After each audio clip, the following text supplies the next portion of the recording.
माननीय विदर्भ प्रांत संघ चालक जी, माननीय नागपुर महानगर के संघ चालक जी, उपस्थित अन्य अधिकारीगण, आत्मीय स्वयंसेवक बंधु, उपस्थित नागरिक सज्जन एवं माता भगिनी,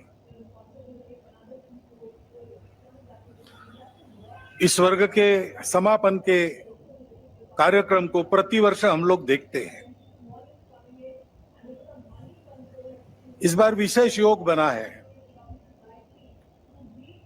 आज 5वें गुरु महाराज सदगुरु श्री अर्जुन देव जी महाराज का शहीदी दिवस है। ग्वालियर के किले में उनको बहुत प्रताड़नाएं कष्ट देकर शहीद किया गया। धर्म के लिए वो हंसते हंसते शहीद हो गए। कल भी महाराणा प्रताप की जयंती थी और भगवान बिरसा मुंडा का निर्वाण दिन था। महापुरुषों के ये स्मरण जिन दिनों हमें हो सकते हैं, उन दिनों पर यहां पर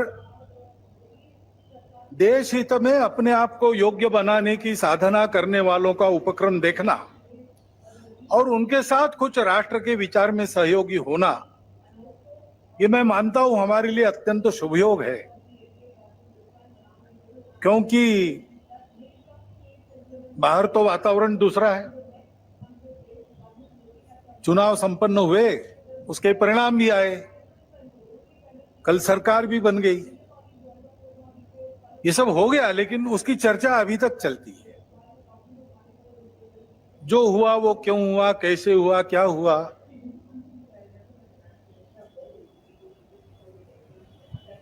ये अपने देश के प्रजातांत्रिक तंत्र में प्रति 5 वर्ष होने वाली घटना है, होती है। उसके अपने नियम है, डायनेमिक्स है, उसके अनुसार होता है। अपने देश के संचालन के लिए कुछ निर्धारण करने वाला वो प्रसंग है, महत्वपूर्ण है। लेकिन हम चर्विचर्वण करते रहे, इतना महत्वपूर्ण क्यों है?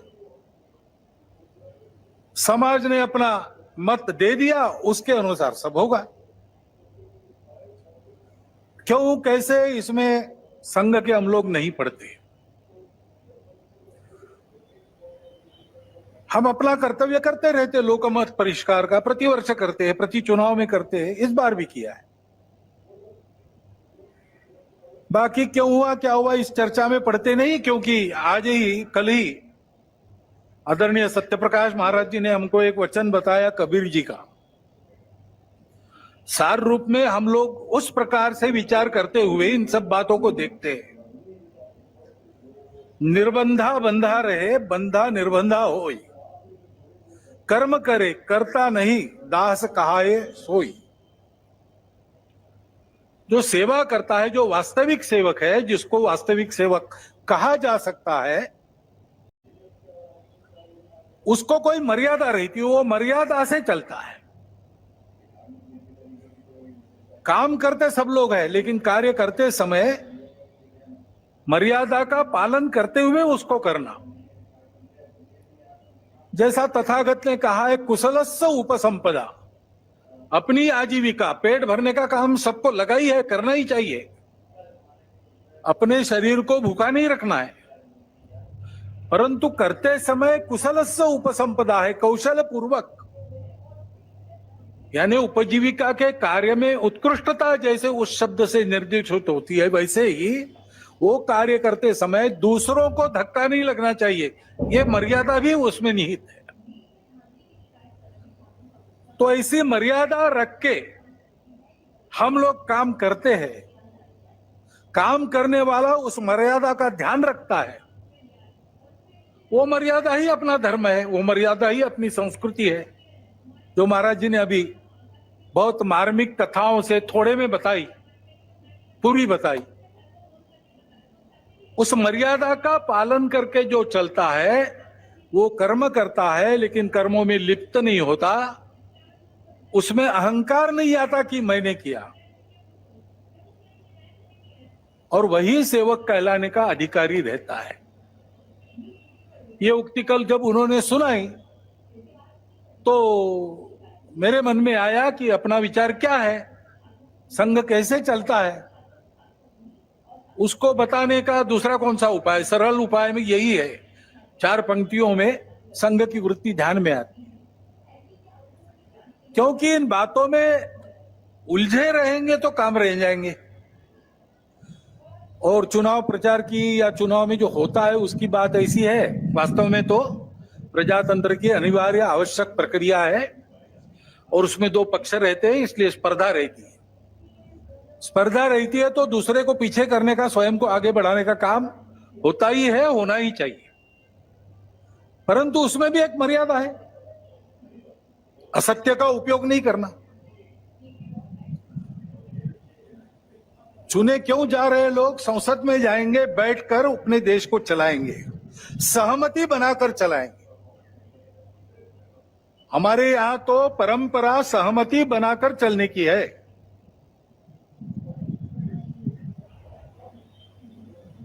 समानो मंत्र समिति समानी समानम मनस सह चित्तमेशाम। इस सहचित्त पर विनोबा भावे जी की टिप्पणी है। वो कहते हैं कि ऋग्वेदकारों को मानवीय मन का कितना ज्ञान था ये समझ में आता है।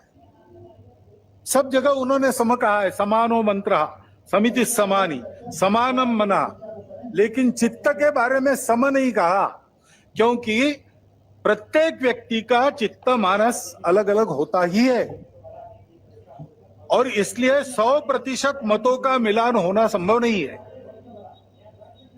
लेकिन जब समाज में लोग अपना चित्त अलग अलग होने के बाद भी हमको साथ ही चलना है ऐसा निश्चय करते हैं तो सहचित्त बन जाता है। वास्तव में संसद क्यों है, उसमें 2 पक्ष क्यों है? इसलिए है कि दोनों पहलू उजागर हो। किसी भी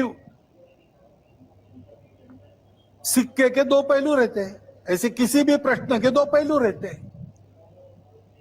एक पक्ष एक पहलू का विचार करता है तो दूसरे पक्ष ने दूसरा पहलू उजागर करना है ताकि जो होना है वो पूर्णतः ठीक हो, सहमति बने, इसलिए संसद बनती है। लेकिन ऐसी सहमति बनना स्पर्धा करके आए लोगों में थोड़ा कठिन भी रहता है और इसलिए हम बहुमति का आसरा लेते हैं। उसके लिए स्पर्धा चलती है। स्पर्धा है, कोई आपस का युद्ध तो है नहीं। जिस प्रकार ये बातें हुई, जिस प्रकार एक दूसरे को लताड़ना हुआ, जिस प्रकार प्रचार के दौरान हमारे करने से समाज में मनमुटाव बढ़ेगा, 2 गठ बटेंगे, आपस में शंका संशय उत्पन्न होगा, इसका भी ख्याल नहीं रखा गया और विनाकारण संघ जैसे संगठनों को भी उसमें खींचा गया। टेक्नोलॉजी का सहारा करके असत्य बातें परोसी गई, नितांत असत्य। क्या शास्त्र का, विज्ञान का, विद्या का ये उपयोग है? सज्जन विद्या का ये उपयोग नहीं करते। विद्या विवादाय ये खलस्य, ऐसा कहा है, विद्या विवादाय धनम मदाय शक्ति परेशान परपीडनाय खलस्य साधो विपरीतमेतत् ज्ञानाय दानाय च रक्षणाय। विद्या का उपयोग प्रबोधन करने के लिए होता है, लेकिन आधुनिक विद्या टेक्नोलॉजी का उपयोग असत्य परोसने के लिए किया गया। ऐसे से देश कैसे चलेगा भाई? आखिर सबको देश ही चलाना है ना। 2 पक्ष है, विरोधी पक्ष कहते हैं, मैं प्रतिपक्ष कहता हूं। वो विरोधी नहीं है, उसको विरोधी मानना भी नहीं चाहिए। वो प्रतिपक्ष है, वो एक पहलू उजागर कर रहा है, उसका भी विचार होना चाहिए। ऐसा जब चलना है तो चुनाव लड़ने में भी एक मर्यादा होती है। उस मर्यादा का पालन नहीं हुआ, क्योंकि उसका पालन होना इसलिए आवश्यक है कि हमारे देश के सामने चुनौतियां समाप्त नहीं हुई। अब सरकार बन गई, वही सरकार फिर से आ गई एनडीए की। अब ये ठीक है, पिछले 10 वर्षों में बहुत कुछ अच्छा हुआ,